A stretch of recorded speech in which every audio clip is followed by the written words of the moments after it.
Live from Linguini's base of operations, today we will be diving into mobile gaming and photography, what restrictions should be implemented into mobile game ads, what inspired me to make some cool bold photography shots, and a quote about work. So you're not going to want to miss out. See you on the flip side.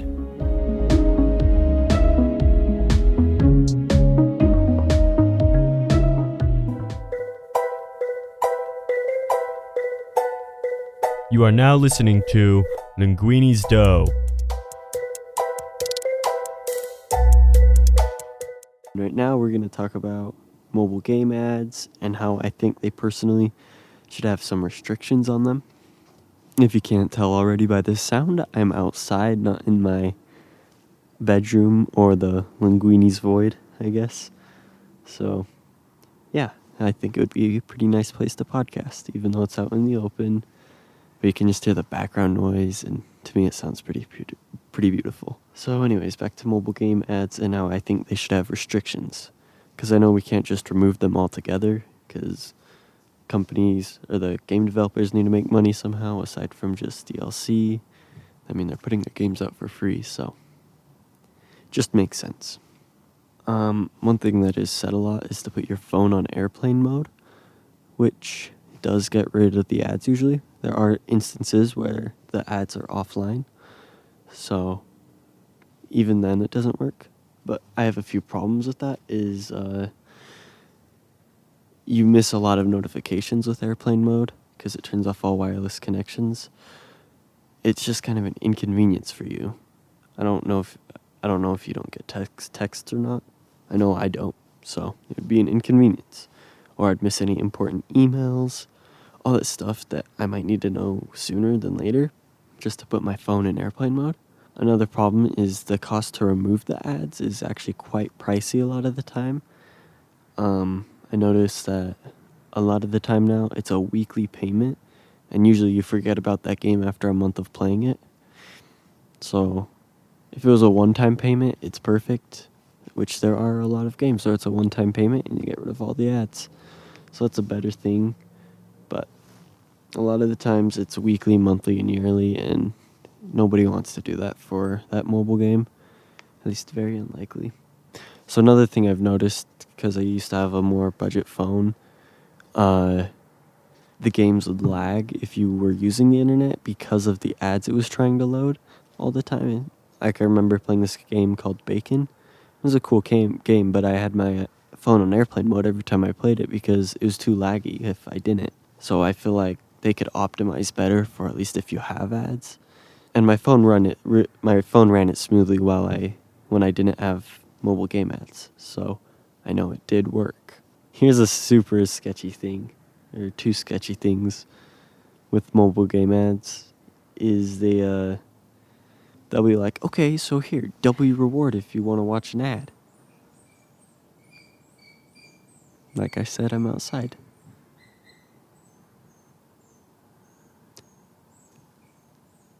Anyway, so you don't double your reward because you're like, I want to play the game, I don't want to watch an ad. And in the end, you end up with what do you call it? You end up watching another 30-second ad, and then while you're watching the ad, you're trying to click out of it. But instead it has a fake little X that just actually brings you to the Play Store where you could click and install it. That is a super, cheap, dumb thing. I wish that could be fixed. I don't know, so much I wish about it, but another thing is the actual ads that are being displayed. It's nothing like you see on YouTube where it's like, don't vape, or Grammarly, all those type of things. Those ads that are made higher quality. I don't really like those two ads I just mentioned, but they at least have some quality to them. Yeah, the ads are usually just some fake reaction with some random gameplay, and it really ruins even having any ads to enjoy. There's no oh, this ad was funny. It's oh, let me compare a pro to a noob and stuff like that. It just bothers me. I'd rather just play a game, and if I get ads, at least make them decent. You're wasting my time by showing an ad that does. I don't know how it ever got produced or out there, but a lot of times they're trash. Just gonna say it. But they must work because they keep using them, so who knows? Some good games I know of that don't force ads are Bart Bonte games, Tencent games, etc., I guess. I don't know. I don't play a whole lot of games on my phone now that I have a Switch, so not a whole lot going on there for me. Okay. I'm going to set my script down for a second and just rant more on it, because that did not take very long for that first segment. My overall experience with mobile games has changed. Like, when I first got a phone, I was like, wow, this is so fun. I play games wherever I am, all this good stuff. And then over time, it wasn't that the games got any worse. I mean, they did, but they didn't. They're just simple games that I just want to simply play. Don't have to really think about it. Just play the games. But instead, I've ended up with a problem with the ads every 3 seconds. And all I want to do is play a game. And this is why I honestly think they should put restrictions on these ads. At least have some restrictions to make them a little bit more quality of ads. At least restrict how often you can put an ad. And I'm sure it's not that hard for Google to do. FTC can easily make restrictions on anything. I'm sure Google can do it if it's their own Play Store, so... Or no, iOS in their App Store, but I'm an Android user. It's why we have the ESRB rating. Because some people were like, well, I don't want my kids playing this, and I would like a way to know what the game's going to be about. And we got restrictions. When it comes to advertisements, it makes money, and companies like money. So I guess that's a motivating reason for us not to have restrictions on our ads. Obviously, there are some restrictions, but it's pretty lenient for as of right now. I would like to mention I'm not a game developer, so I don't know a whole lot about these other areas that people know about into terms of marketing when it comes to these games. I just know I'm not a huge fan. I know a lot of other people aren't, but they also don't care. I think instead of people saying put your phone in airplane mode, it should be more like just stop playing the game, stop supporting that company. That will do you a solid and make it less likely.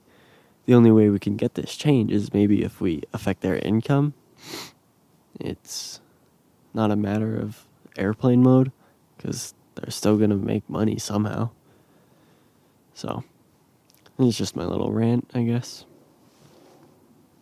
Now to our next segment with a quote. The quote is, "When you work, work. When you play, play. Don't mix the two," by Jim Rohn. Procrastination plays a huge part into this, because I know ever since Christmas break I haven't procrastinated as much, but I still have. And it's something I've been working on. Right now, I really am a to-do list based. That's actually how I'm out here recording right now. I was like, I'm tired, I'm not going to do it. And then, I don't know, I saw it on my to-do list, and I'm like, I can knock that off. So now I'm working. And when I'm done with this, I'm going to chill. I'm going to watch YouTube. I'm going to play... Well, I don't think I'll play video games. I'm too tired for that. That's one thing that I think is a major role to this quote. So before you actually apply this quote to your life, you have to first take action to either play games or to work hard. You can't just think about it. You just have to do it. Because obviously, you can mix the two, but I don't know how to explain it. Just once you go into one of those modes, just go into the mode for a while. Lately, I've been learning about something called a Pomodoro. I don't remember what it's called, but it's some sort of productivity thing that's like, okay, work for this set amount of minutes, then take like maybe a small break, and then work some more amount of minutes, maybe take a long break. It's something like that. I've used it once, I don't know. I didn't set it up right, I guess. I found to-do lists to be more useful, but that is something I do definitely want to try implementing. It kind of applies to this quote, because when I'm working, I'd work for this set amount of time, and then I'd stop, take a small break, take a breather, and all that stuff. So this quote, it also applies when I was uploading weekly on Sloth Motions. Yeah, I would be like, okay, video games, YouTube, blah, blah, blah, blah. I don't want to animate right now. And then by the time Saturday came, I would have to go into this super work mode. It wasn't even just like a work mode. When I was uploading weekly, a lot of the times I had to get myself into the ethic of work. I couldn't just sit there and smile, I guess. I don't know. I don't know what I'm talking about. I'm just talking. But as time went on and after more weekly uploads, I did get better at balancing. This is when I work, this is when I play. I feel like that was like a prime time when I didn't know this quote at the time, but I feel like that was a prime time of me practicing that. But yeah, of course, I still mix the two every now and then. Not beneficial, but I did it. And we're all humans, so we're all going to mix the two on accident. Alright, so now we're going to talk about my first real experience with bulb photography. So this is in relations to an Instagram post I made with me, my brother, and my nephews. And honestly, it was really fun. We were just messing around with our phone flashlights and got all these crazy results, but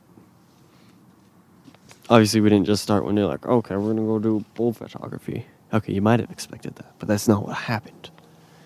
Oh, and if you don't know what bulb photography is, it essentially you're letting the shutter stay open for as long as you want on your camera, and it ends up taking a photo, but you can do a lot of cool tricks with it. That's how you see a lot of those traffic or city interstates that are just like one straight line that are kind of blurred out across, I guess.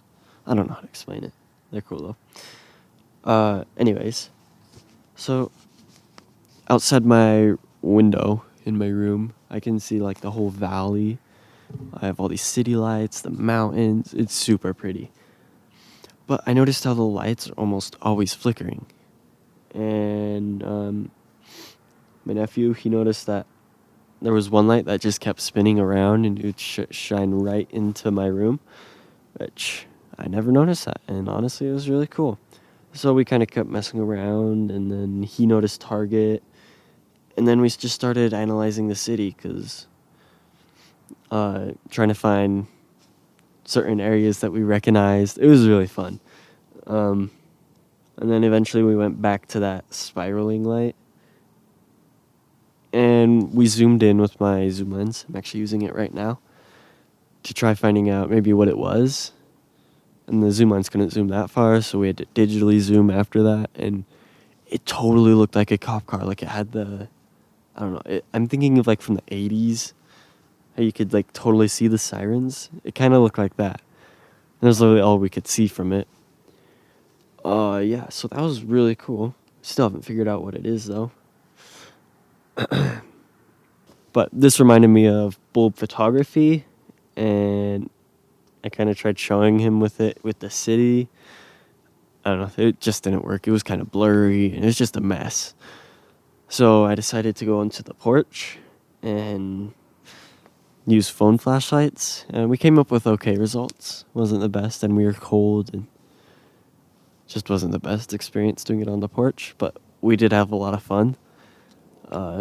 And my brother, he decided he wanted to show us a cool little thing of photography he knew, and he was doing it with his iPhone. And he like essentially made the galaxy. It was really cool. And then we went to the basement and we tried some more, and we weren't so cold, and we were getting more tired at that point, but we weren't so cold, so win-win. Yeah, and we didn't get very cool results and stuff, and then I got something. It looked like a storm while being a face with a lightning bolt, and that lightning bolt look is what got us to just start this whole new set of photos. So then, yeah, we all got really cool photos of ourselves. Mine was only decent, honestly. I don't know what ones were my favorite. It was either between the one of my brother with the 3 lightning bolts hitting his fro, or the one of my younger nephew, who had it look like I don't know, it kind of looked like he was going to heaven in a way. The one of my brother is my lock screen, and the one of my nephew is my wallpaper on my phone. So I don't know. There was one more of my other nephew that looked really cool too. So I don't know. It was really fun though. So the next day I decided to edit my photos, and this was cool because I realized, because I shot in RAW, I could change the color of the white balance, which meant I could change the color of the lightning bolts, which is really fun, because instead of it just being these orangish or really bluish colors, I could be like, red, purple, pink, all those fun colors. So that really added to the photo, and then, yeah. And we were using about 3 phones that entire time, except for the one of my younger nephew. The others retired and kind of left, so I continued. So yeah, I think that's where we're gonna end it. If you have any ideas for a podcast, please let me know. I will most likely talk about it. And if you want to be a guest, I would love to have you on too. We could figure something out, I'm sure. I'm going to mention why it's not on like Spotify, Apple things, Jingle other podcasting platforms. In simple, money. In long, I don't have the money. So I'm just trying podcasting and putting it to YouTube with the name I find catchy, Landini Linguini. So, and then what is Linguini's Dough? This is where I talk about stuff I care about or just think about in general. I'm willing to explore new topics and really just trying out podcasting. I'll make 10 episodes and then I'll end a season, take a small break from podcasting. And if I like it, which so far I have, I'm going to start on season 2. And hopefully that will be more organized, a little bit better, all that stuff. And then songs to credit: Digital Memories, Charangoes, and Witness, all from the YouTube library. Sorry that this podcast came out just a little bit later than I was expecting. I just got lazy. So, see you next time.